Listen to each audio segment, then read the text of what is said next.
Hi, I'm Kristal Hart and welcome to the Kristal Hart Show. We are at the final press conference leading up to the 115th Millrose Games, which is indoor track and field's most prestigious event. And now, let's meet some of the athletes. I would like to introduce the voice of the Armory, Ian Brooks. Let's bring up our first three. It's Ryan, Chase, and Ealey.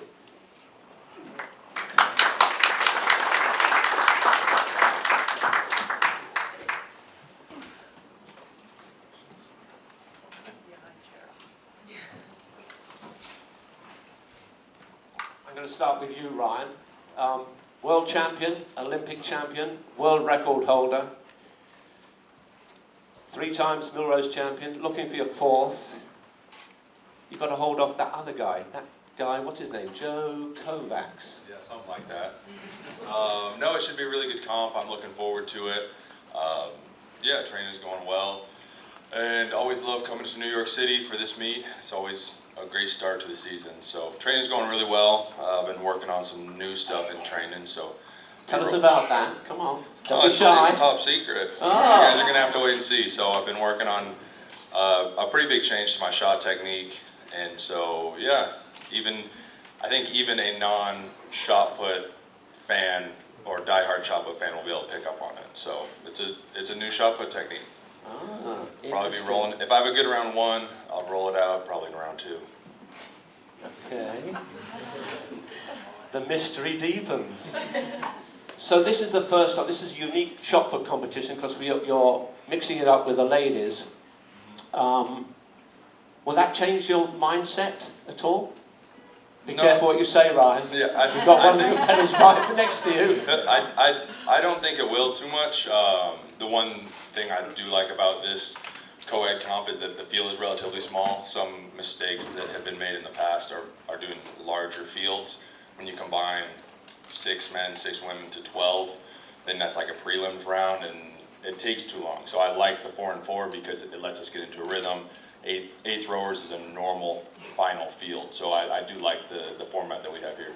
So you like to throw consistently rather than kept waiting for a long period of time? Yeah, for high-end performances, the faster is much, much better. It lets us get into a rhythm and kind of find the tempo between throws instead of you take a throw, you sit for 12, 15 minutes, and then come back and say, oh, what did I need to change on the last one? Instead of kind of getting in the ring, taking that throw, being able to come back in a timely manner and make that correction that you need to build and improve through a series. You are a fishing aficionado. How do you keep that in your mindset while you're chasing all these records? Yeah, for me, it's a great hobby to kind of unplug and just let my mind go elsewhere and focus on being in the moment. So it doesn't take away from training. That's one thing that's a little bit difficult as a professional athlete, is finding something that you can be passionate about and do that doesn't physically take away from the recovery or from the sport that you're training for. So I love fishing, and that's for me an opportunity to change my mindset and kind of just reset myself and focus on training, and at the same time let my body recover, let my mind recover. Great. So next to you is Chase Ealey. Hello, Chase. Hi. What a year you had last year. Talk about a breakthrough year. You won everything there was to win. Diamond League, World Championships. Has it changed your lifestyle? You're not the first person to ask me that. Yeah, no, it definitely changed, like, how I train, but, like, I think going into meets, there's a lot more pressure and stuff that I'm not used to. Will you be watching what Ryan does with his new technique? Do you think you now learn I'm something curious. from that? Now I'm curious. She said she thought, oh, I turned off. She said she thought she knew how my training was going, so. Yeah, and he said, you don't even know. And I was like, oh, jeez. So, as I said to Ryan, this is a unique occasion with men competing with the females. I'm sure you have something to say about that. No, not at all. No, I mean, I just, wish it was just us because it's our tour, but that's okay. I still love you guys. So you're on 11.92 sprinter as well, Chase. I was. Yeah, and you're a state champion at 100 metres. Yeah. How would you match up with Ryan over 60 metres? Yeah, I'd smoke him. That's funny. I would absolutely smoke him.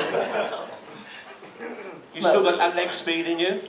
Yeah, I think I do. I'm like still pretty fast, but like I'm definitely built different now than when I ran those times. Does she scare you, Ryan? No. He's shaking, you can see it. All right, to Katie. Katie Moon, last time I saw you were an Olympic champion, and since then you've become world champion and married. I'm not going to say you're over the moon about all this. Everyone else is saying that, right? Yeah, it's fun. But you, Olympic champion, that's a huge thing to bear going forward. And I know you struggled with motivation after the Olympics. How did you overcome that and come back and win the World Championship? By the way, you've still got to win a Millrose game. I do. So the trifecta is up for grabs here. Yeah, the motivation is back. Last year was a really interesting year. I've never experienced anything like it. I just really struggled with my motivation. I just couldn't muster up an ounce of adrenaline for anything. And so I think by the end of the year, I said to myself, if I can't even get it up and going for US championships to make the team, and then if I make the team, if I can't feel that or find that at the World Championships, then that's my sign to hang it up.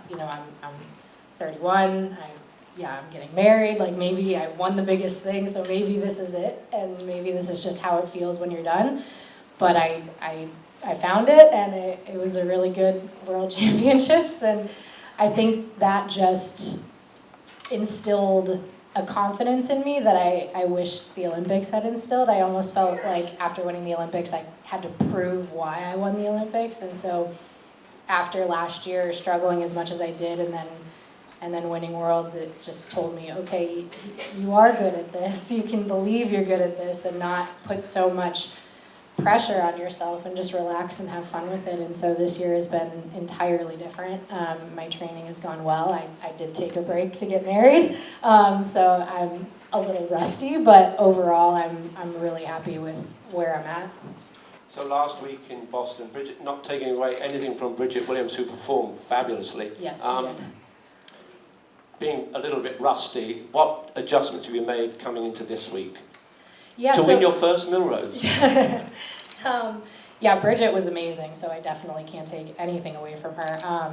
But coming into that meet, I knew that it was going to be very 50-50. I knew that I could surprise myself and jump really high, and I was high in the air, but pole vault's so technical that, if something's a little bit off and you're not fully dialed in, that, you can go out early. And I debated jumping from a shorter approach like I did at Worlds, 6 lefts, but I know that the goals that I want to achieve this year require me to be on full approach, and so I said, okay, we're gonna toss this one up if I have to, and if I have to, kind of throw it away to get more feedback out of it, which I did, then that's what I'm gonna do. And so it was more of a, I don't want to call it a sacrifice, but it was just, I went in knowing that going off a full approach, which I hadn't done in a very long time, could be risky, but I did get a lot of good information and feedback, back from it. So all good. Yeah. All good. Well, thank you very much. Okay, you can take a seat for now. Coming up next is my co-president of the Armory Foundation, Rita Finkel, with 2 very special guests from Ireland. Hey. Rita Finkel, the microphone is yours.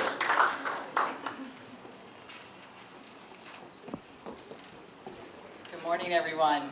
If you know me, you know that the fastest kid in the world race is one of my favorite races every year at Millrose. And this year, we have 2 athletes who have come all the way from Ireland. Tell me your name. Gyro. Vilta. And we hope you will give them a nice warm welcome and wish them lots of luck. this weekend, and you'll probably see them as they parade onto the track on Saturday afternoon. Thank you, everybody, and thank you for coming here.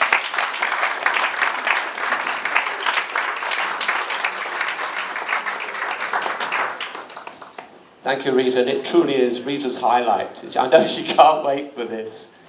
Next up, it's time for tea. Tiara Williams, please join us.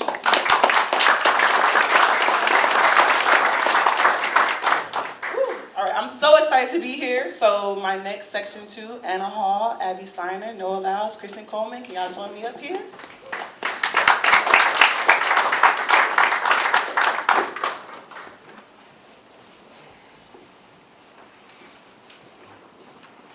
All right, so we're gonna start with Anna all the way down there. Hey!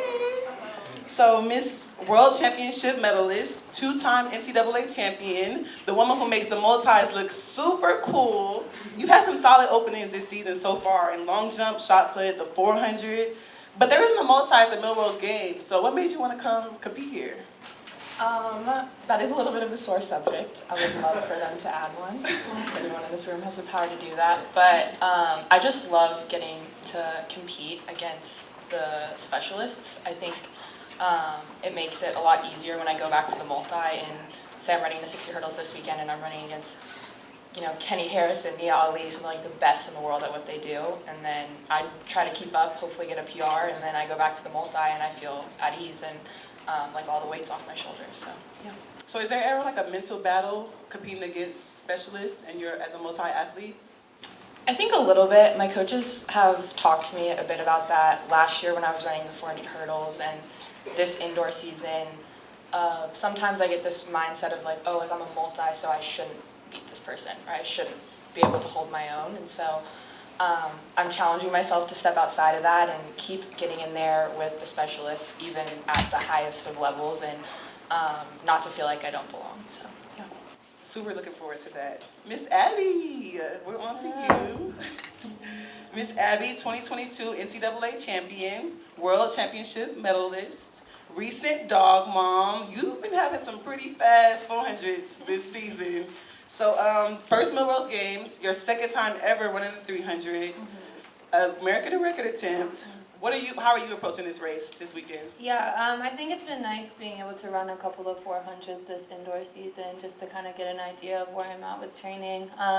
And definitely running against Shamir at that Arkansas meet, I was forced to, you know, take that out super fast because I knew she was going to be coming for me. So I think like having ran that and knowing how I need to set that run up similar to how I'm going to set this 300 up, I don't think it's really anything different, just kind of enjoying the atmosphere and the great competition. So were you expected to be as dominant in the 400 as you are in your other events? I definitely have been itching to run a couple of 400s just based off of how the relays went last year. So we just kind of wanted to see where we're at against good competition and go from there. Yes, looking forward to your race this weekend. Yes. What's up, Noah? What's poppin'? 2-time world champion, Olympic medalist, American record holder. The fans are calling you the most entertaining sprinter this far. That sounds about right. So you coming off a blazing win from the New Balance meet last weekend. How are your energy levels right now? It's pretty high, I'm not gonna lie. I think I would describe it as my coach said, you need to beat people, you know, that you need to beat. And then if you can, you know, beat somebody who's above that, you know, that's just icing on the cake. So, you know, we went to New Balance to test out my acceleration, you know, get better at the start, get that top speed going, and, you know, what the result that came out of it was a PR, and, you know, beating somebody who technically a lot of people didn't think I was supposed to beat. So a lot of icing on the cake. Ice cream with sprinkles. So in your YouTube docuseries, y'all haven't checked that out, please check out Noah's YouTube. You said the Armory is your favorite track. So what makes it your favorite track? Is it the running fast times? Is it the atmosphere? What makes it your favorite? I mean, I've been coming here since I was in high school, like freshman high school. Even our 4x2 was invited to Millrose, and I remember we won, I think it was like 2016. Yeah, we won the high school boys 4x2, and we were chasing after the national record. And later that year, we ended up getting like the second fastest time ever in high school history. It's been broken now, but that was a great year for us. And I've broken the high school national record again. It's been broken now, but I think I even got a plaque with my name on it. It's like I have a lot of history here. I did a lot of great things and a lot of fun times. Just at the Armory. So even though some might not consider it the fastest track, I consider it my favorite track. Love that, love that. Kristal Coleman, world record holder, 2-time world medalist, Mr. High Fashion. You ain't really fashion today, but usually you Mr. High Fashion. You opened up 2 weeks ago with a pretty fast 200. The world knows your start as your best part of your race, but what do you feel like, what part of your race do you feel like people are sleeping on?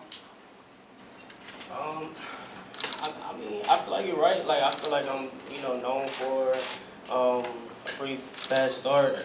But I would say my acceleration, I feel like having a good start is not just, being quick off the line. It's really like setting up that acceleration and being good from 10 all the way through 60 and 70. And I've been working on my top end speed as well. Like you said, I ran a 200 2 weeks ago, and just trying to build a really strong race so I can, finish off races. So, yeah. And this training has been going good for you? You've been pretty quiet on social media. Has this training been going good? Yeah, it's been going pretty good. I feel like fall training is, I feel like it's all about like building a strong base and kind of building momentum and, using indoors to, spring load into outdoors. And so I've been feeling pretty good. I'm pretty excited about where I am and what I can do this season. So it's pretty exciting. And what is something that you're looking forward to this weekend? Just running a really good race. Executing a good race and competing with this guy right here and try to battle for the win. Sounds good. Thank you guys so much.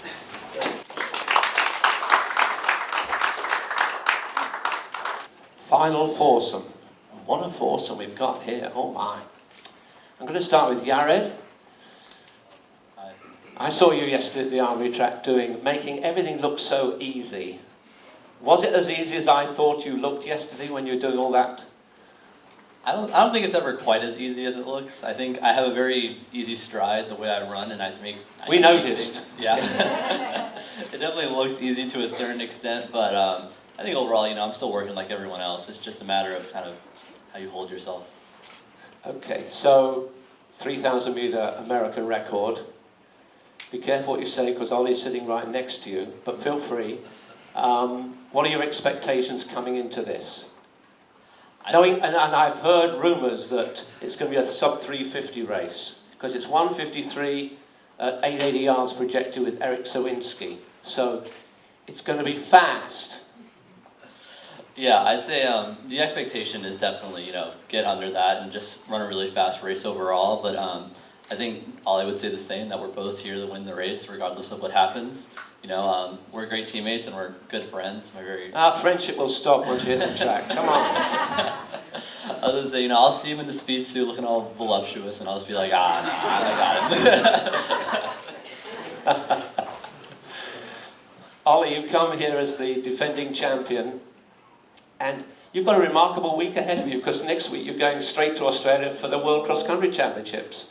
Yeah, no, it's a quick turnaround. Literally leave to Sydney from New York, 24-hour travel on a plane to compete at the World Championships at home, which is really exciting. To get selected for that 4x2K relay, it's a really good relay, and we're hoping to win a World Championship there. But obviously we're here in New York to run fast, and Yared just talked about how we're going to try and run extremely fast in that mile. So yeah, just really excited to be able to kind of have that turnaround, but very, very focused on Millrose and hopefully to defend my title against. You heard that, Yared. He's going to hope to defend his title. Hopefully defend my title against this lovely boy next to me because it's been it's been a privilege to be able to train with Yared, and that's the problem with training with him is he does look so good all the time. You just really worry that he's just never going to feel bad. But yeah, we're very excited to go in and give it our best shot. So coming in as the defending champion, does that give you any extra pressure on you? Because you were the first Australian in, 96 years of the Wanamaker mile to win it. So it's big in Australia, I'm guessing. Yeah, everyone's watching at home now. Yeah, so they're all paying attention, which isn't, it's not great if you don't do very well, is it? So, but no, in general, I'm pretty excited. It's always a pleasure to run indoors, and in New York, when I went to college at Wisconsin, I was able to run here at Millrose, and you don't get to do that in Australia. We don't have any indoor tracks because we don't need them. It's always warm. Oh, you're telling me it's warmer than here? Yeah, no, I mean, it's pretty warm right now compared to last year. But, oh, yes. Yeah, no, I fell over last year getting to the track because of the snow, so luckily I don't have to deal with that again. But no, it's going to be really exciting to represent Australia for that race and try and defend my title, and we're going to go out really fast. I think me, Mario, and Yared are definitely looking for a sub 350 race and trying to get closer and closer to no holding back here, is there? We know where they're race. going with this. Sinclaire, you come in here as the US champion. Has that changed your lifestyle? I mean, are you going to follow Mr. Lyles here in his fashionista business? No, definitely not. I'm not at world champion style just yet, so no, not at all. How has your life changed since becoming US champion and going to world championships, obviously? I think a lot of last year was just a lot of validation for where I already saw myself.